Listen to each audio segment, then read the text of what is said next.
Good morning mga kahigala. So na ako diri sa akong gamay nga isdaan no.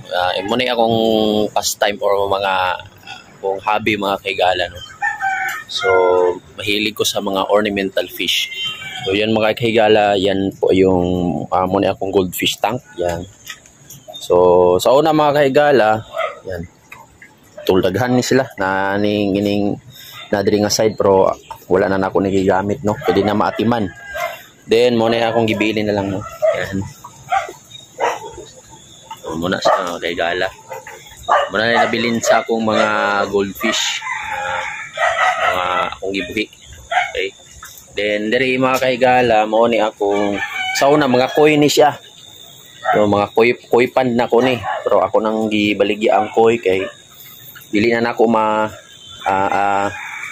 ang pan dili na kaya niya